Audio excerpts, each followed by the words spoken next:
নমস্কার সকলকে, চাটুর্যদের রোয়াকে আপনাদের সকলকে স্বাগত। গল্পদাদু এসে গেছেন আমাদের রোয়াকে নতুন এক গল্প নিয়ে। আজপালা রোয়া ক্লাসিক্সের প্রেম পর্বের। আজকের গল্পের নাম প্রজাপতির প্রত্যাবর্তন part 2। This story is adapted from Can We Be Strangers Again? Any digital content copy of this creation will be treated as a crime of piracy. Piracy করবেন না, piracy সাপোর্ট করবেন না। তাহলে চলুন গল্পটি শুরু করা যাক।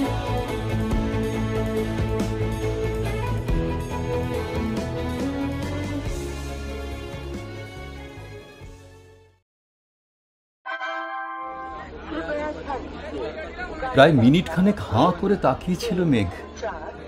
ওর বিশ্বাস হচ্ছে না যে ওর সামনে দাঁড়িয়ে আছে সেই মানুষ। মেঘের খোলা মুখের দিকে তাকিয়ে হালকা হাসছিল অনন্যা। মেঘ যেন পাথর হয়ে গেছে, কোনো নড়াচড়া নেই ওর শরীরে। ওর হাত ধরে বেশ জোরে একটা ঝাঁকানি দেয় অনন্যা। কি রে মেঘ, কি দেখছিস এরকম বোকার মতো? তুমি এখানে মানে তুমি এখানে কি করে? সারপ্রাইজ। ও মাই গড, আমি তো ভাবতেই পারছি না। আচ্ছা বাবা, তাড়াতাড়ি চল তো এখান থেকে, এসব ছাড় এখন। কোথায়? আরে চল না। ওর হাত ধরে স্টেশনের বাইরে নিয়ে আসে অনন্যা। মেঘ অবাক হয়ে দেখছে চারিদিক, কত মানুষ চারিপাশে, কত ব্যস্ততা। সবাই সময়ের সাথে পাল্লা দিয়ে ছুটছে, কেউ কারোর জন্য থেমে নেই, যেন এক মুহূর্ত দাঁড়ালেই তারা জীবনে চলার পথে পিছিয়ে যাবে। এই ধাবমান পরিবেশে একমাত্র স্থায়ী বোধ হয় ওই বড় বড় মাথা তোলা দৈত্যাকার বাড়িগুলো। কি বিশাল বাড়িগুলো! ওপর দিকে তাকাতে গেলে ঘাড়ে যেন ব্যথা হয়ে যায়। অনন্যা ট্যাক্সি খোঁজার জন্য একটু এগিয়ে গিয়েছিল, হঠাৎ খেয়াল হয় পাশে মেঘ নেই। উফ, কি যে করে না ছেলেটা। আবার ফিরে গিয়ে মেঘের হাত ধরে টানতে টানতে ওকে নিয়ে গিয়ে এগিয়ে যেতে থাকে। চারিদিক দেখতে দেখতে মেঘও অনন্যার হাতের টানে এগিয়ে যেতে থাকে। একটা ট্যাক্সি সামনে আসতেই অনন্যা প্রায় হ্যাঁচকা টানে ওকে টেনে ট্যাক্সিতে ওঠে। সেই টানের জোরে মেঘের চটক ভেঙে যায়। আর তখনই খেয়াল হয়, মেঘ এতক্ষণ খেয়াল করেনি যে ওর হাত এখন অনন্যার হাতে বন্দি। সেই হাতে তার হাত রয়েছে, যা ধরার জন্য ও অগুন্তি রাত একা কাটিয়েছে অপেক্ষায়। কি নরম হাতটা, কি উষ্ণতা সেই স্পর্শে। মেঘ অদ্ভুত আরাম পায় তার মনে। আর মনে হয় সে যেন বহু বছর পরে ঘরে ফিরছে। চোখ তুলে অনন্যার মুখের দিকে তাকায়। সে চেয়ে আছে জানলার বাইরে। কেমন এক অপত্য স্নেহমাখানো চোখ নিয়ে চেয়ে থাকে মেঘ ওর দিকে। কি ব্যাপারে এমন কেন হচ্ছে মেঘের সাথে? মেঘ কিছু একটা বলতে যাওয়ার আগেই ওর ফোনটা বেজে ওঠে। এক পলকে হাত ছাড়িয়ে পকেট থেকে ফোন বার করে। আবার বিকেলে কথা বলবো। তিতাসকে প্রায় কথা বলতে না দিয়েই কল রেখে দেয় মেঘ। এখন সে কোনো রকম ঝামেলা চায় না। টেক্সটে আজ হবে না লিখে দিয়ে বাইরে তাকায়। সামনে বয়ে যাচ্ছে গঙ্গা, আর তার ওপর যেন হাওয়ায় ভেসে আছে একটা ব্রিজ। মেঘ ছবি দেখেছে এর অনেক। এটাই সেই হাওড়া ব্রিজ। কত যানবাহন চলে যাচ্ছে তার বুকের উপর দিয়ে। সবার ওজন নিজের উপর নিয়ে ঠিক সবাইকে গঙ্গা পার করিয়ে দিচ্ছে। মেঘের সরল আনন্দের মুখটা দেখছিল অনন্যা। একবার আলতো হেসে মেঘের কাঁধে একটা হাত রাখে। ফিরে তাকায় মেঘ। জানলার বাইরে হাওয়াতে অনন্যার চুল উঠে ওর মুখের উপর এসে পড়ছে, আড়াল করে দিচ্ছে ওর বড় বড় চোখ দুটো। কি সুন্দর লাগছে ওকে। মেঘ হালকা হেসে চোখ সরিয়ে আবার বাইরে তাকায়। বহুদিন পর তার বুকে কেমন এক নাম না জানা শান্তি অনুভব করে সে। কিন্তু বুকের আরামের মধ্যেও তার মাথার কোনো এক চিন্তা তাকে সম্পূর্ণ শান্তি পেতে দেয় না। কারণটা কি? তিতাস এমন অপরাধী মনে হচ্ছে কেন নিজেকে? চিন্তাটা ফেলে দেওয়ার চেষ্টা করে মেঘ। বেশ কিছু পরে ওরা একটা ক্যাফের সামনে এসে দাঁড়ায়। মেঘ ভাড়া দিতে যাওয়ার আগে অনন্যা ভাড়া মিটিয়ে ওকে নিয়ে ভেতরে ঢোকে।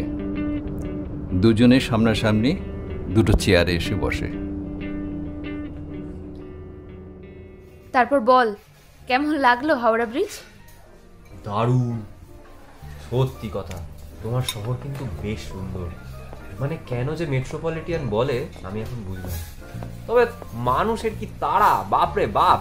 আরে সে তো হবেই, তবে এমন অনেক জায়গাও কিন্তু আছে কলকাতায় যেখানে গেলে তুই শান্তি খুঁজে পাবি। অবশ্য এই দেখেই যদি তুই ভয় পেয়ে যাস তাহলে আর কি করে হবে বল? মনে আছে তুই কি বলেছিলি, লোকাল বাস, মেট্রো, ট্রেন এসবে করে নাকি তুই যাতায়াত করবি? তুমি কি আমাকে হালকা ভাবে নিচ্ছ? ঠিক হ্যাঁ, আই অ্যাকসেপ্ট ইউর চ্যালেঞ্জ। আদরের বন্ধু, কি ভাবছিস? এত ঘন ঘন তোকে নিয়ে কেন বসেছি? কি করব বল, জীবনটাই যে হঠাৎ এমন বাঁকে এসে ঘুরে গেল আমি ভাবতেই পারছি না। ওহ, বিশ্বাস কর, মা কালীর দিব্যি, আমি না ভাবিনি ট্রেন থেকে নামতেই অত বড় ধাক্কা খাবো। হ্যাঁ, সত্যি এসেছিল। আরে দূর, মজা নয় রে, সত্যি। তারপরে যা আমার অবস্থা হয় সেটা না হয় নাই বা বললাম। অবশ্য মাঝখানে একবার তিতাস আমায় ফোন করে, কিন্তু জানি না কেন ওর সাথে কথা বলতে আমার ইচ্ছা করছিল না। মনের মধ্যে কোথাও হয়তো আমি সেই অপরাধ বোধটাকে সরিয়ে দিতে চেয়েছিলাম, তাই ওর ফোনটা তুলিনি। তবে আজ যতটুকু কলকাতা শহর দেখলাম আমার মনে সেটা দাগ কেটে গেছে। হ্যাঁ, সত্যি। না, কনফিউজড নই আমি নিজে, কিন্তু এখন যেরকম আমি আছি আমি আনন্দেই আছি। আমার এখন আর কোনো দোটানা নেই, কোনো পিছুটান নেই, বা হয়তো আছে, জানি না। ওই যে একটা কোট আছে না, you can be hero in everybody's life. আমিও নই, না হয় রইলাম কারোর কাছে একটা হেরে যাওয়া ছেলে হয়ে, কারোর কাছে তার গল্পের ভিলেন হিসেবে, আবার কারোর কাছে তার না পাওয়া ভালোবাসা হিসেবে। দেখাই যাক না, এখনো তো আরো 4টে দিন আছে। আজ খুব ক্লান্ত, আমি একটু ঘুমিয়ে নিই, কাল আবার কথা বলবো। কি রে, কেমন আছিস? হ্যাঁ, আজকের দিনটাও বেশ সুন্দর কেটেছে আমার। প্রথমে প্রডিউসারের সাথে বেশ ভালোই আলাপ হলো, কিন্তু আমার অ্যালবামে মোটামুটি 6টা গান, 6টাই ওনার পছন্দ হয়েছে। বেশ ভালো বাজেট হাইকও পেয়েছি, তাই আজ মেজাজ বিশাল ফুরফুরে। না, আজ অনন্যা বা তিতাস কারোর সাথেই দেখা করিনি, কারোর সাথে কথাও হয়নি। আজ শুধু নিজের পিছনে সময় দিতে চেয়েছিলাম। বেশ ভালো লেগেছে। বিশ্বাস কর, কোথাও আমার ওই দার্জিলিংয়ে বসে থাকা সেই পাহাড়ে একলা ছেলেটা না আজ এতগুলো লোকের ভিড়ে ঠিক নিজের পরিচয় খুঁজে পেয়েছে, জানিস। রাস্তায় যখন হেঁটে যাচ্ছিলাম কয়েকজন লোক আমায় চিনতে পেরে এসে আমার সাথে কথা বলে গেছে, ভালো লাগলো। তবে মাঝে মাঝে যখন মানুষ আমায় চিনতে পারে না তখন আরো বেশি ভালো লাগে, জানিস তো।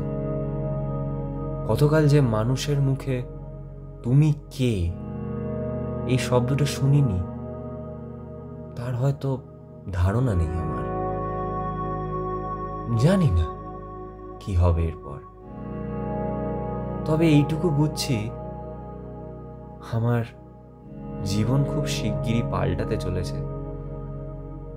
না রে, কাকে বাঁচবো অপশন এই জিনিসটা নিয়ে আমি এখন আর ভাবতে চাই না। একটুখানি জীবনটাকে এনজয় করি না রে। না হয় একটু পরে অপরাধী হব, আগে একটু নিজের জন্য বাঁচি প্লিজ। আজ এখানেই শেষ করছি, কাল আবার কথা বলবো। কিরে, ভালো আছিস? হ্যাঁ, আজ মেজাজটা ভালো নেই। আজ সমস্ত কিছু শেষ হয়ে গেল আমার তিতাসের সাথে। তাহলে তিতাস, খুশি তো তোর শহরে এসে তোর সাথে দেখা করলাম? হ্যাঁ, খুশি তো অবশ্যই। তবে তবে কি কি ব্যাপার, তো সিরিয়াস কিছু বলবি মনে হচ্ছে? হ্যাঁ মেঘ, কিছু বলার ছিল আমার তোকে। বল, তুই বলবি বলেই তো এসেছি, শুনছি। দেখ, তুইও জানিস আমিও জানি আমাদের মধ্যে দূরত্বটা বেশ অনেকটাই বেড়ে গেছে। তাই এখন আমার আর মনে হয় না আমাদের এই জিনিসটা নিয়ে আরও টেনে এগোনো উচিত। বুঝলাম, তার মানে তুই বলতে চাইছিস সম্পর্কটা শেষ করার জন্য? সম্পর্ক শেষ তো 2-3 মাস আগেই হয়ে গেছে, তাই না মেঘ? হ্যাঁ, সেটা তো ঠিকই। আমি নিজেই সাজেস্ট করেছিলাম যে আগে বন্ধুত্বটা বাড়াই, তারপর সম্পর্কটা ভেবে দেখব। ঠিকই, সম্পর্ক তো কোনোভাবে হয় না। ঠিক আছে, যখন শেষ হচ্ছে তখন ভালোভাবেই শেষ করি, ফ্রেন্ডস। যদিও শেষ অবধি বন্ধুত্বের পন্থায় নেমে এসেছি, কিন্তু আমি জানি সেটা বেশি দিন চলবে না। আমি তিতাসের জীবনে যতদিন থাকবো, তিতাস নতুনভাবে বাঁচতে চাইবে না। আমি আর চাই না ওকে পিছনে টানতে, ওর এগিয়ে যাওয়াটাই দরকার। আমি না হয় ওর কাছে খারাপ হয়েই থাকবো, জানি না রে আমার ওর প্রতি কি ফিলিংস আছে। ফিলিংস নয়, বলা যেতে পারে একটা কর্তব্যবোধ বা দায়িত্ববোধ আছে, যেটা আদতে বন্ধুত্বেই প্রবাহমান। আমি জানি ওর রাগ আমি ওর জন্য কোনোদিনও কোনো স্ট্যান্ড নিইনি কেন। আসলে চেষ্টা করেছিলাম, পারিনি এই কারণেই, কারণ আমার বিশ্বাস আমি যদি তিতাসের হয়ে স্ট্যান্ড নিই, তাহলে তিতাসের নিজস্বতা বলে আর কিছু থাকবে না। মানুষ ওকে আরো অপমান করবে। আমি চাইনি আমার জন্য ওর কোনো ক্ষতি হয়ে যাক, কিন্তু আমি তো অপরাধী হলাম। সে না হয় হলাম, আমি শুধু চাই ও যেন ভালো থাকুক। জানি না আমি ওর জীবনে না ও আমার জীবনে আর কোনো গুরুত্ব রাখে, সেটাই প্রযোজ্য। তবে অ্যাজ এ ফ্রেন্ড ও ভালো থাকলেই ভালো। আমি ওর সাথে আর কোনো যোগাযোগ করতে চাই না। কিছু দরজা বন্ধ রাখাই উচিত, সেটা আর খোলা ঠিক নয়। তবে এখন ভাবছিস তো যে কেন একটা বন্ধ দরজা আমি আবার 3 বছর পর খুলেছি? প্রশ্নটা লজিক্যাল হলেও এর উত্তর নেই আমার কাছে। জানি না রে কেন আমি অনন্যাকে কোনোদিনও না করতে পারিনি, চেষ্টাও করিনি, কখনো হয়তো ভাবিও নিজে চেষ্টা করব। আচ্ছা, আমি কি ঠিক করছি জানি না, কিন্তু কিছু উত্তর তো আমায় পেতে হবে। বল, যদি আমি আবার সেই ভুলগুলো করি, যদি তিতাসের মতো অনন্যাও একটা পর্যায়ে আমায় ঘেন্না করতে শুরু করে, তখন কি হবে? না, আমি এত তাড়াতাড়ি হয়তো না। থাক, সময়ের ওপরেই ছেড়ে দিই। জানি না, আমার কপাল তো আমার আদরের মানুষকে আমার কাছে রাখতে দেয় না। তবে কোথাও হয়তো একটা ক্ষত রয়ে গেছে বুকে, জানিস তো। ও তো পারতো আমায় জানাতে, কেন যে জানালো না জানি না, তবে পারতো, একবার পারতো। থাক, সেটা থাক। আমার শুধু এটাই শান্তি, ও আমার কাছে ফিরে এসেছে। আদৌ এসেছে তো? আমি কি বেশি ভাবছি? এত আশা রাখা কি আমার ঠিক হবে? দেখা যাক না কি হয়। কাল আমার ওর সাথে বেরোনোর কথা, তার পরের দিনও আমাকে ও বাকি কলকাতা শহর ঘুরে দেখাবে। এই চোখের জলটা না হয় এখন লুকিয়েই রাখি। আমি ভালো আছি রে, আমি ভালো আছি, যতটা থাকা যায়। দেখা যাক।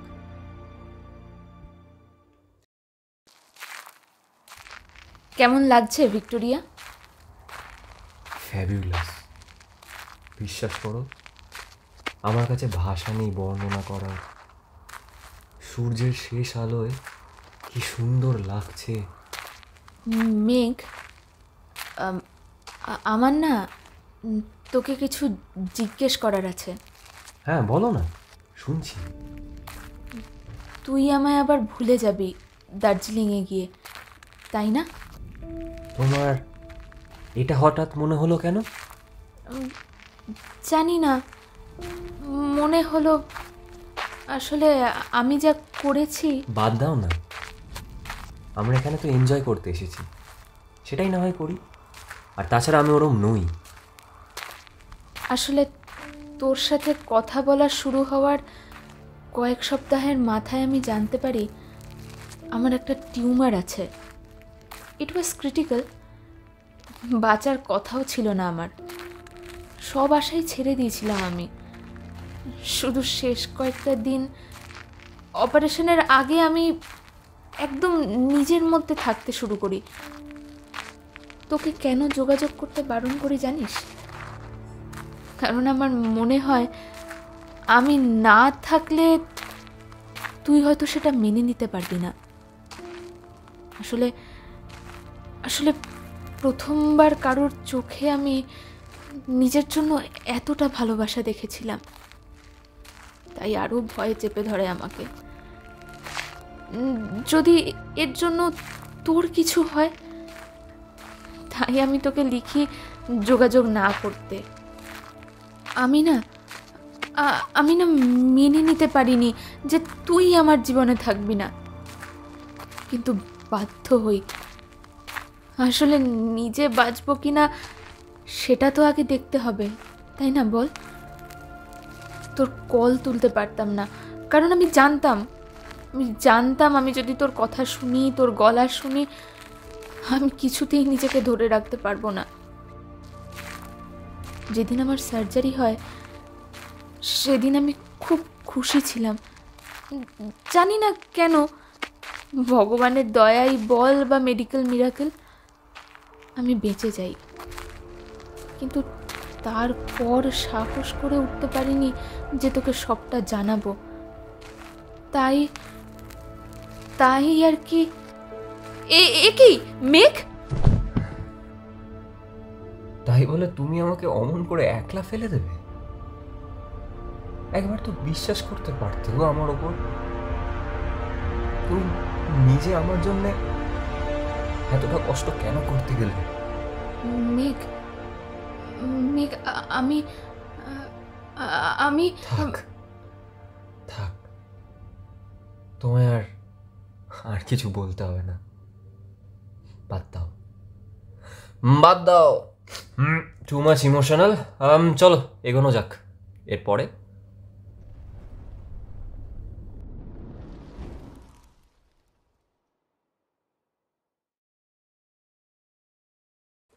কি রে, কলকাতা দেখতে এসে এত মনমরা কেন? কিছু না গো, বিকাশের সাথে দেখা হলো। ও আচ্ছা।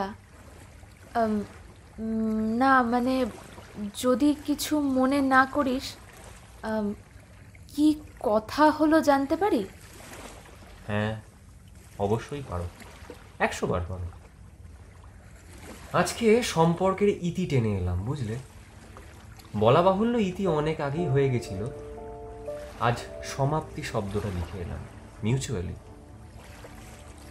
তুই তুই ঠিক আছিস? একদম।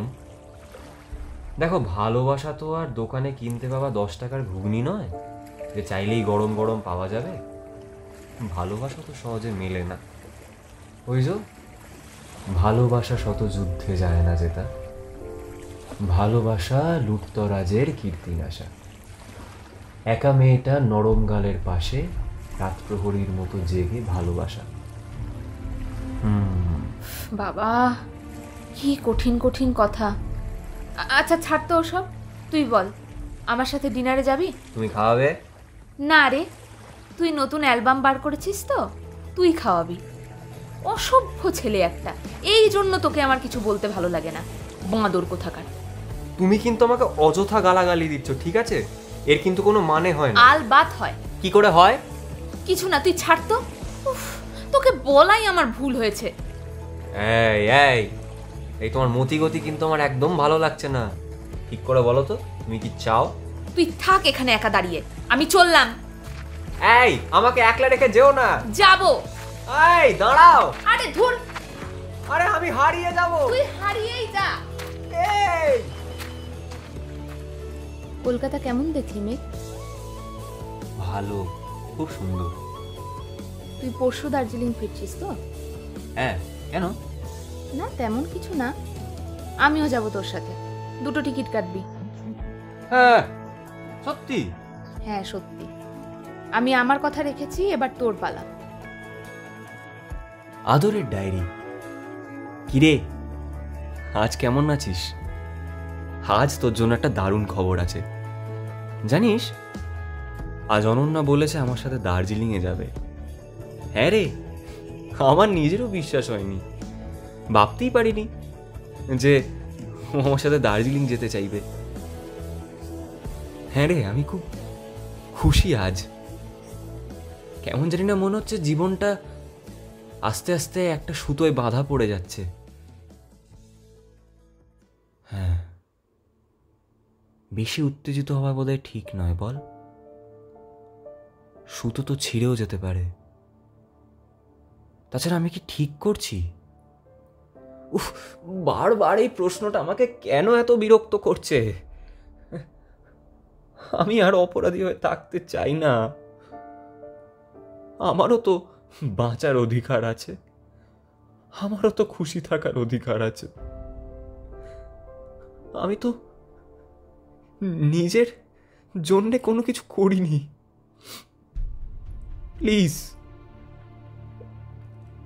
আজ আর আগামী কয়েকটা দিন আমি অন্তত খুশি থাকতে চাই। হ্যাঁ, আমি এই চোখের জলগুলো ফেলতে পারছি না অনন্যার সামনে, আমি জানি। সেই জন্যই তো তোর কাছে আসা রে ভাই, কারণ তুই তো আমার সবটাই চিনিস। কোনটা আসল, কোনটা নকল, সবটাই তুই জানিস। আমার খুশিটা সত্যি, ওটাতে জালি নেই, কিন্তু দুঃখটাও যে 100% সত্যি, সেটা ক্ষতটা সারছে না। আমি সারাতে চাই, আমি বিশ্বাস করি, কিন্তু কেন পারছি না? কেন? না, বেশি ভাবা ঠিক না আমার জন্য। আমি এখন নিজের শরীর খারাপ করতে চাই না। আমাকে ওকে দার্জিলিং দেখাতে হবে, ওকে কাঞ্চনজঙ্ঘা দেখাতে হবে। এভাবে এভাবে আমি হেরে যাব না। এভাবে মেঘ হেরে যেতে পারে না। আমি অনন্যাকে হারতে দিতে পারি না।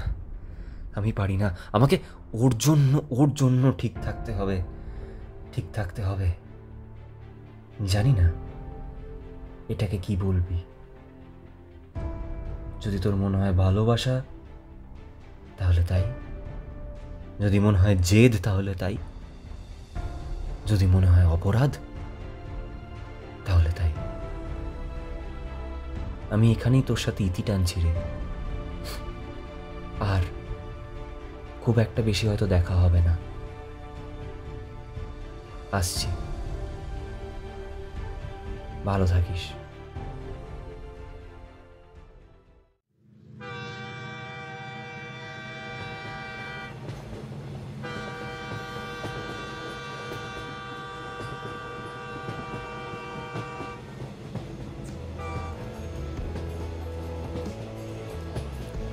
আদরের ডায়েরি।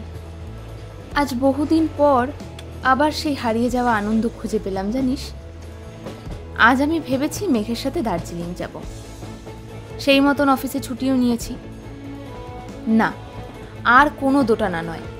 এবার আমি জানি আমায় কি করতে হবে।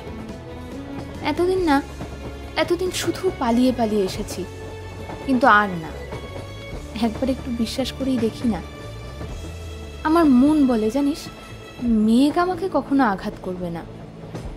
অবশ্য আঘাত করলেও মেঘের সে অধিকার আছে। আসলে আমি ওর সাথে যা করেছি তার জন্যে, যাক, বাদ দে সেসব কথা। আমি আজ আর মন খারাপ করব না। আজ প্রথমবার জীবনে আমি নতুন কিছু একটা করার সাহস পেয়েছি। আজ আমি কোনো কিছুতেই হেরে যাব না। আমি মেঘের কাছে আমার কথা রেখেছি। এবার আমার সব স্বপ্ন সত্যি করার পালা। আমি জানি মেঘ আমাকে কথা দিলে সেই কথা রাখবেই। বড় খুশি আমি জানিস। আসলে নিজের শরীরের জন্য না কোনোদিনও এটা ভাবিনি কলকাতা ছেড়ে আমি পাড়ি দেব নিজের স্বপ্নের জগতে। তোর মনে আছে 3 বছর আগের সেই ঘটনা, যখন আমি ল নিয়ে পড়ছি, কলেজের সেই দুরন্ত দিনগুলো, মেঘের প্রথম আমার আকাশে ভেসে আসা। জানিস ওকে আমার কেন ভালো লাগে? না, কোনো কারণ নেই। আর কোনো কারণ নেই বলেই আমি মেঘকে কোনো দিন কোনো কিছুতে বারণ করতে পারিনি। খুব ইচ্ছে করে জানিস ওর পাশে থাকতে। এখন যেমন আমার পাশের সিটে বসে ও ঘুমিয়ে আছে, যদি ওর ক্লান্ত মাথাটা আমার কাঁধে রেখে ঘুমোতো, আমি আদর করে মাথায় হাত বুলিয়ে দিতাম। আমি জানি না আমি আমার মনের কথা মেঘকে কোনো দিন বলতে পারবো কিনা। অবশ্য ওকে তো কিছু বলতেও হয় না। কেমন করে যে কিছু বলার আগেই সব বুঝে যায় কে জানে। তাই চাইলেও বলতে পারি না। খালি মনের মাঝে একটা আশা থাকে মেঘ ঠিক বুঝে নেবে। আমার জানিস তো খুব ইচ্ছে করে ওর কাছে যেতে, ওর পাশে বসে ওর কথা শুনতে। জানিস ওর কথা না আমি সারা দিন শুনতে পারি। এক ফোঁটাও বিরক্তি ক্লান্তি আমার হবে না। ওর হাত স্পর্শ করতে আমার কত ইচ্ছে করে, সেই 3 বছর ধরে। বিশ্বাস কর, আমার যদি অপারেশন না হতো, আমি যদি জানতাম যে আমি বেঁচে ফিরে আসতে পারবো, তাহলে কোনো দিন মেঘকে দূরে ঠেলে দিতাম না। নাকি দিতাম জানি না রে। আমার এই ভয় যে মানুষ আমাকে একলা ফেলে দেবে, এই ভয় আমি আগেই তাদের দূরে ঠেলে দিই। মেঘের জন্য আমি চাইনি আমার এই ভয় আসুক, কিন্তু দেখ সে ঠিক এলো, মেঘকে সরিয়ে দিল। ভেবেছিলাম জীবনে আর কোনো দিন ওকে ফিরে পাবো না। আস্তে আস্তে যখন সুস্থ হয়ে ওঠা শুরু হলো, ওর নাম্বার চেক করি আমি। ভেবেছিলাম ব্লক করে দেবে, কিন্তু দেয়নি। মনের মাঝে না এক ফোঁটা আশা দেখেছিলাম, কিন্তু ওকে যে টেক্সট করব সেই সাহসটাই হয়ে উঠছিল না আমার। 3 বছর ধরে নিজের মনে আমি সাহস জুগিয়েছি। অবশেষে একদিন সাহস করে মেসেজটা করেই ফেলি। না, মেঘ আমায় ফেলে দেয়নি। আমি জানি ওর মনে প্রচুর জমে থাকা অভিমান আছে, কিন্তু তবুও ও আমার কাছে তো আছে। এখনো কোথাও না কোথাও আছি আমি ওর মনে। আমি জোর করব না ওকে। হয়তো আগের মতন দুজন থাকবো না আর একসাথে, কষ্ট হবে, কিন্তু মেঘ থাকবে আমার কাছে। আবার যদি ভয় চেপে বসে আমার মনে, না না, এবার আমি মেঘকে আর আঘাত করব না, কিছুতেই করব না, আর না।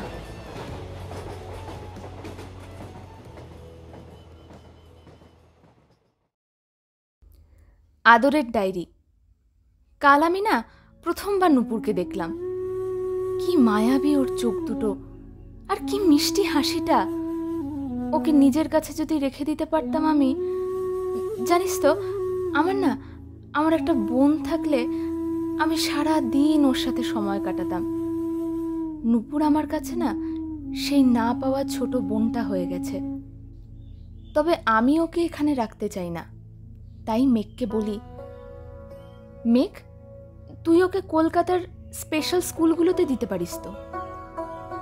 আমি জানি তুমি ওর ভালোর জন্যই বলছো, কিন্তু অনন্যা, আমার না আর কেউ নেই ওকে ছাড়া। আর নূপুর সবার কাছে থাকতে চায় না। ছোট থেকেই ও আমার সাথে বড় হয়েছে। আমি ওকে একলা ফেলে দিতে পারবো না। কে বলেছে ও একলা থাকবে? আরে ও আমার সাথে থাকবে। ব্যাপারটা অত সহজ নয় অনন্যা। তুই কি চিরকাল এই দার্জিলিংয়েই থাকবি মেঘ? বাইরে থেকে তোর কত অফার আসছে বলতো, কেন যাচ্ছিস না তুই? কিসের এত পিছুটান তোর? না মানে আমি জানি না। আমি এই শহরটাকে ছেড়ে কোথাও যেতে চাই না। আমার কোথাও ভালো লাগে না। সেই ছোটবেলা থেকেই আমার কাছে এই দার্জিলিংই শুধুমাত্র একটা জায়গা। প্লিজ। সেদিন আর খুব একটা কথা বলেনি মেঘ। আমিও বাকি সময় নূপুরের সাথেই ছিলাম। আজ সকালে উঠতে হবে বলে রাত জেগেই থাকি। একবার অবশ্য মেঘের ঘরে গিয়ে দেখলাম মেঘ টেবিলে বসে কি যেন একটা লিখছে আর সিগারেট খাচ্ছে। আমি আর ঘরের ভিতর যাইনি। আসলে ওই সিগারেটের ধোঁয়া আমার পছন্দ নয়। আজ ভোর 4টে নাগাদ মেঘ আমাকে ডাক দেয়। অনন্যা, অনন্যা। হ্যাঁ বল। এই তো, তুমি রেডি? হ্যাঁ। আচ্ছা মেঘ, বলছি শরীর খারাপ লাগবে না বল? কিচ্ছু হবে না, ট্রাস্ট মি, আমি আছি তো। মেঘের আশ্বাসে আমি মনে একটু সাহস পাই। বাইরে গাড়ি দাঁড়িয়েই ছিল। কোথায় যাব সেটা অবশ্য মেঘ আমায় বলেনি, শুধু বলেছিল আজ খুব সকালবেলায় উঠতে হবে। রাতে না ঘুমানোর জন্য আমি গাড়িতে উঠেই মেঘের বুকে মাথা রেখে ঘুমিয়ে পড়ি। চোখ লেগে আসার আগে আমি শুধু এইটুকু বুঝতে পারি, আমার মাথায় কেউ খুব আদরের সাথে হাত বুলিয়ে দিচ্ছে। সেই আদরেই ঘুমিয়ে পড়ি আমি। ঠিক কত পরে জানি না, আমার চোখ খুলে মেঘের ডাকে। ঘুম ভেঙে আস্তে আস্তে উঠে বসি আমি। দেখি বাইরেটায় একটু একটু আলো দেখা যাচ্ছে। আমাদের গাড়ি একটা পাহাড়ের কোল ঘেঁষে দাঁড়িয়ে আছে। ঘুম ঘুম চোখে আমি মেঘকে জিজ্ঞেস করি, মেঘ, কোথায় আছি বলতো আমরা? তোমার স্বপ্নের খুব কাছে। এসো, নেমে এসো, আস্তে আস্তে আসো। আমি ওর হাত ধরে গাড়ির থেকে নামি। ঘুম ভেঙে ওঠাতে চোখ খুলতে আমার একটু কষ্টই হচ্ছিল। আস্তে আস্তে আমি ওর হাত ধরে এগিয়ে যেতে থাকি। চারপাশে আরো কয়েকটা গাড়ি দাঁড়িয়ে ছিল, তবে খুব একটা বেশি ভিড় ছিল না। কয়েকটা চায়ের দোকান লক্ষ্য করলাম। আমায় একটা পাথরের শেডের মতন জায়গায় এনে মেঘ দাঁড় করালো। তারপর আমার হাত ধরে বলল, অনন্যা, আমি জানি তুমি আমার জন্য অনেক কিছু করেছো, এমন অনেক কষ্ট তুমি মুখ বুজে সহ্য করেছো যা হয়তো আমি জানি না। আমি ভাবিনি তুমি শুধু আমার কষ্টের কথা ভেবেই আমায় তোমার থেকে এত দূরে করে রাখবে। আমি তোমার কাছে চিরকাল ঋণী হয়ে থাকবো। শুধু তোমার জন্য আমার একটা ছোট্ট উপহার আছে, এই নাও। তারপর আমার কাঁধ ধরে আমায় ধীরে ধীরে উল্টো দিকে ঘুরিয়ে দেয় মেঘ। আমার সব ঘুম পলকে উড়ে যায় আমার শরীরের সমস্ত কষ্ট, সব দুঃখ এক লহমায় হারিয়ে যায় আমার মন থেকে। সেইখানে বাসা বেঁধে ওঠে শুধু আনন্দ। চোখে জল এসে যায় আমার সামনে সেই আমার ছোটবেলার আকাঙ্ক্ষিত কাঞ্চনজঙ্ঘা, সেই বরফাবৃত তুষার শৃঙ্গ। সূর্যের প্রথম আলো এসে সোনালি করে তুলেছে সবটা। এই অপার্থিব দৃশ্যের বর্ণনা আমার কাছে নেই, আমার মুখে কোনো ভাষা নেই। শুধু জল ভরা চোখে আমি চেয়ে আছি আমার স্বপ্নের দিকে। বিশ্বাসই হচ্ছিল না আমার সামনে এখন কাঞ্চনজঙ্ঘা। মেঘ নরম গলায় আমায় জিজ্ঞেস করে, কেমন লাগছে তোমার কাঞ্চনজঙ্ঘা? আমি সত্যি দেখছি বল মেঘ, স্বপ্ন দেখছি না, তাই না? না, একেবারেই না। এবার তোমার স্বপ্ন সত্যি হওয়ার পালা। দেখলে, আমি বলেছিলাম না তোমার সমস্ত কিছু হেরে যাবে এই দৃশ্যের সামনে। আমি আর কিছু বলতে পারি না। এত আনন্দে আমি আমার চোখের জল ধরে রাখতে পারছিলাম না। মেঘকে সজোরে জড়িয়ে ধরে কেঁদে ফেলি আমি। আমায় আরো স্নেহের সাথে আঁকড়ে টেনে ধরে মেঘ। কথা দিয়েছিলাম না, কথা রাখলাম। জানি না প্রেম না ভালোবাসা না দায়িত্ব, আমি তোমায় কোনোদিনও না করতে পারিনি, এখনো পারি না। তুমি নিয়ে যাও নূপুরকে। আর তুই যাবি না?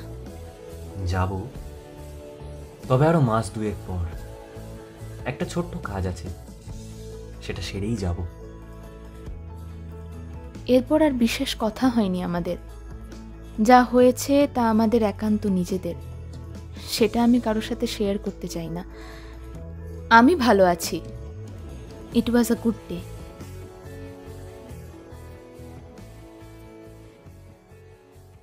আদরের বন্ধু, আজ 2 মাস হয়ে গেল জানিস, আমি নূপুরকে নিয়ে কলকাতা চলে এসেছি। নূপুরও এখন ওই স্পেশাল কেয়ার ইউনিটে ওর অন্যান্য বন্ধুদের সাথে খুব আনন্দে আছে। মেঘ অবশ্য মাঝে একটু চিন্তায় ছিল, কিন্তু নূপুরকে এত আনন্দে দেখে আর কিছু বলেনি। কালোর আসার কথা জানিস, আপাতত আমি তো তাই জানি। মাঝখানে কিসের যে একটা এফিডেভিট করানোর জন্য কোর্টে গেছিল কে জানে। এরপর আবার তোর সাথে কবে কথা হবে আমি জানি না। আসলে ও এসে গেলে আমি ওকে নিয়েই মেতে থাকি। এই দেখ, বলতে বলতেই ওর মেসেজ এসেছে, দাঁড়া। অনন্যা,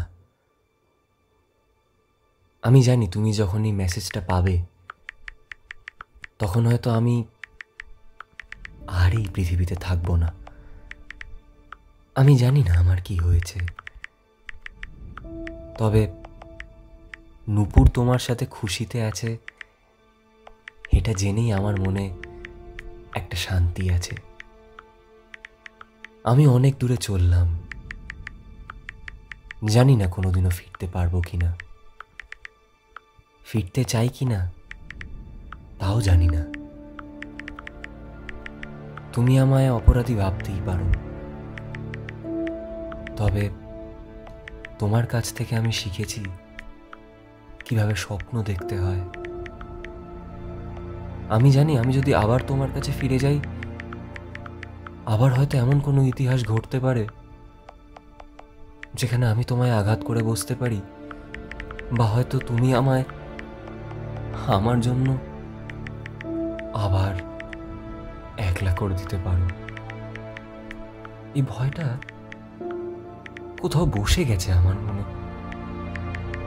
আমি চাই না, আমি না আর চাই না। আমার একটাই রিকোয়েস্ট, প্লিজ নূপুরকে ভালো রেখো।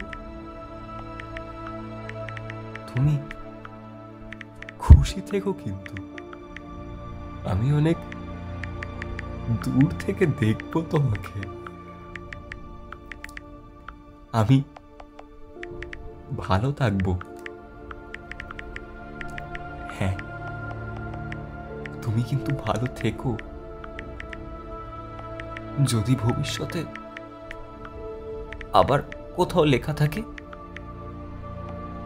তাহলে হয়তো তোমার আমার দেখা হবে। যদি আমার ভাগ্য সত্যি ভালো থাকে, তাহলে তোমার আমার দেখা হবে সেই গঙ্গার মাঝখানে একটা নৌকোতে, যেখানে উড়ে আসবে একটা নীল প্রজাপতি। জানি না কোনোদিনও আসবে কিনা,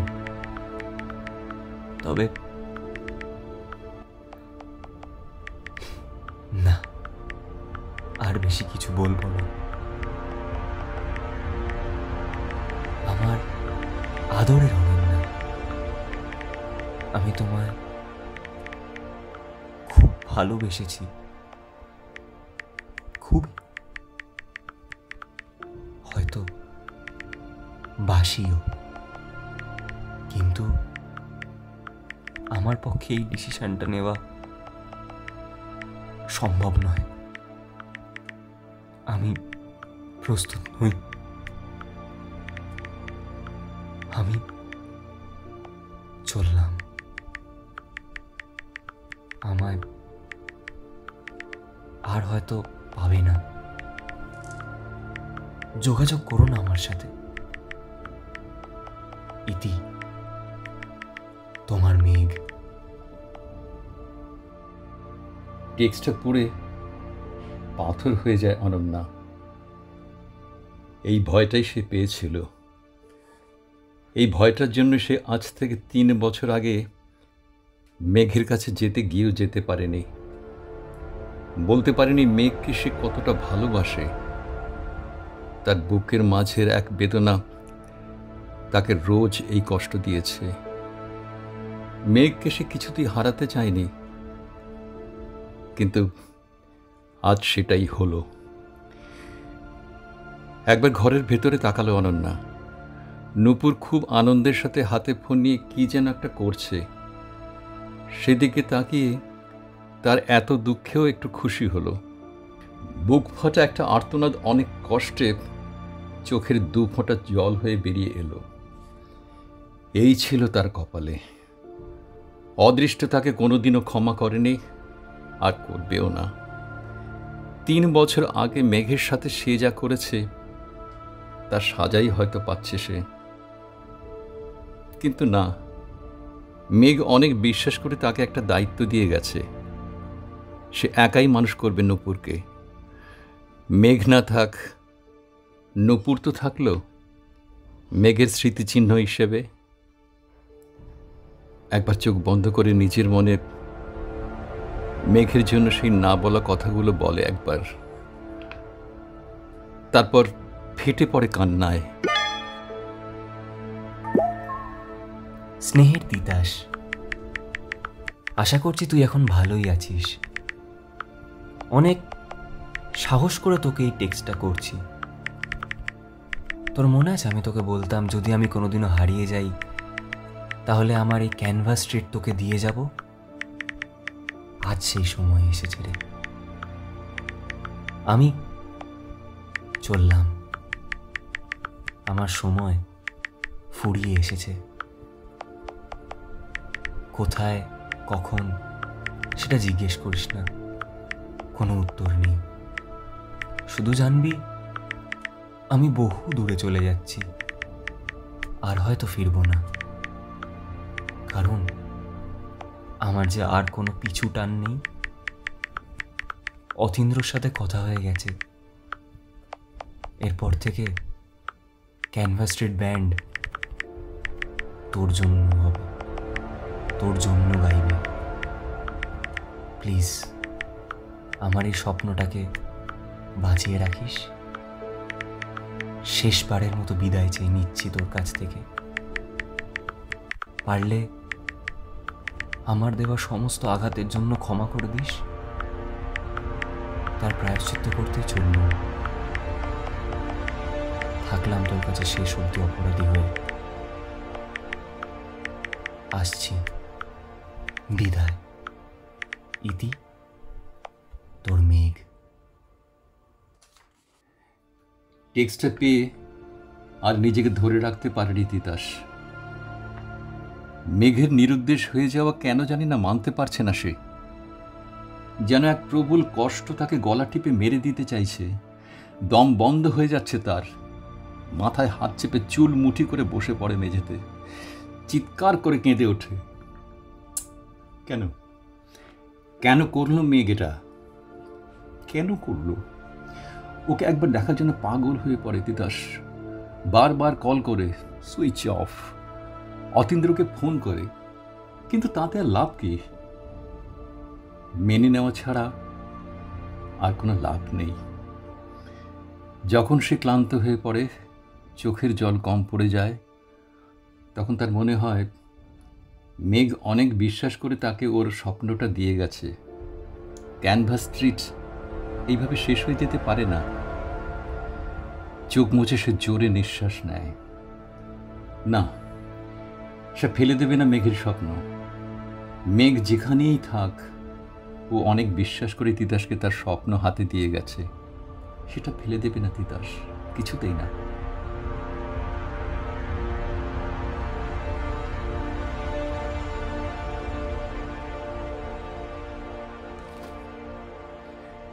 আরও 2 বছর কেটে গেছে। ক্যানভাস স্ট্রিট এখন নতুন লিড সিঙ্গার আর ডান্স ড্রামা মেম্বার নিয়ে বেশ ভালো শো করে বেড়াচ্ছে। শুধু দার্জিলিং নয়, পশ্চিমবাংলার অনেকগুলো জায়গায় তারা এখন বিখ্যাত। এই কিছুদিন আগে কলকাতাতে তারা একটা শো করেছে, বেশ ভালো হয়েছিল সেটা। নূপুর আর অনন্যা ভিআইপি সিট থেকে পুরোটা দেখেছিল। শহরের ছবিগুলো এই গানটাতে কি সুন্দর নেচেছিল তিতাস দিদি। শো শেষ হওয়ার পর অনন্যা নিজে দেখা করেছিল ওর সাথে। বেশ অনেকক্ষণ কথা বলে ওরা। দুজনেই মেঘকে আঁকড়ে রেখেছে, অথচ মেঘ নেই। কোথায় মেঘ তা তারা দুজনের কেউই জানে না। শুধু জানে কোনোদিন হয়তো ফিরবে মেঘ ওদের একজনের কাছে, বা হয়তো কারুর কাছেই না, কে জানে। বহু দূরে রাজস্থানে একটা দুর্গের মাথায় একটা বছর 24-এর ছেলে একা বসে বাঁশি বাজাচ্ছে। তার সুর ভেসে বেড়াচ্ছে চারিদিকে। কয়েকটা পাখি বেশ কাছ ঘেঁষে বসে শুনছে সেই সুর। আশেপাশে যারা হেঁটে যাচ্ছে তারাও দাঁড়িয়ে শুনছে। এক মনে বাঁশি বাজাচ্ছে ছেলেটা।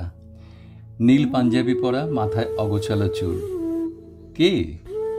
দেখে তো রাজস্থানী মনে হচ্ছে না। সিঁড়ি ভেঙে উঠতে উঠতে বেশ ক্লান্ত হয়ে গিয়েছিল এমন।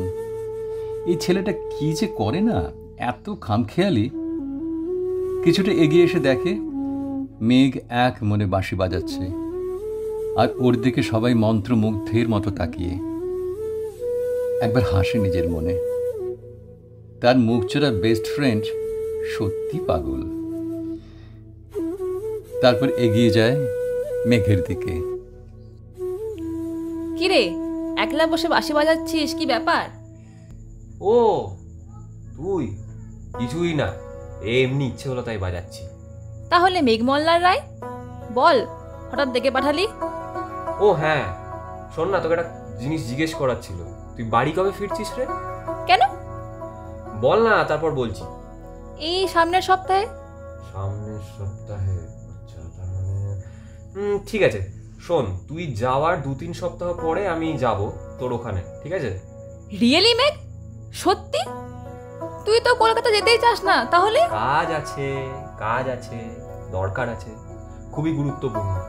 তবে এখন সেটা বলতে পারবো না, আর আমি যখন যাচ্ছি সেটা কাউকে জানাবিও না। এনিওয়েজ, আমি এখন আসছি, বুঝলি? এই মেঘ দাঁড়া। পরে কথা বলছি, এখন আমি এলাম, একটু ইতিহাস পড়তে হবে। ইমনকে রেখেই প্রায় ছুটে সিঁড়ির দিকে এগিয়ে যায় মেঘ। দ্রুত সিঁড়ি ভেঙে নামতে থাকে। সেই লোকটা আরেকটু পরেই হয়তো দেখা করবে ওর সাথে। কি যে বলবে কে জানে। শুধু একটাই প্রশ্ন, লোকটা তাকে চিনল কি করে? সে তো আর মেঘমলার দেববর্ম নেই। তাহলে আচ্ছা, দেখাই যাক না কি হয়, দেখাই যাক অনাথ অকৃতদার মেঘমল্লার রায়ের জীবনে এরপর কি হয়, কোথায় নিয়ে যায় তার জীবন তাকে। একবার হেসে ছুট লাগায় মেঘ। ইতিহাস আর তাকে পিছনে টানতে পারে না।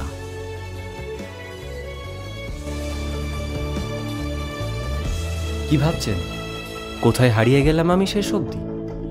না না, আমি জানি আপনাদের অনেকেরই আমাকে খারাপ মনে হতে পারে।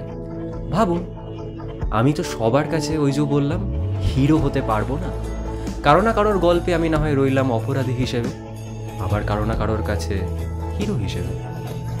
তবে একটা জিনিস কি জানেন, আমরা সবাই জীবনে কখনো না কখনো একটা রিস্টার্ট পয়েন্ট খুঁজি।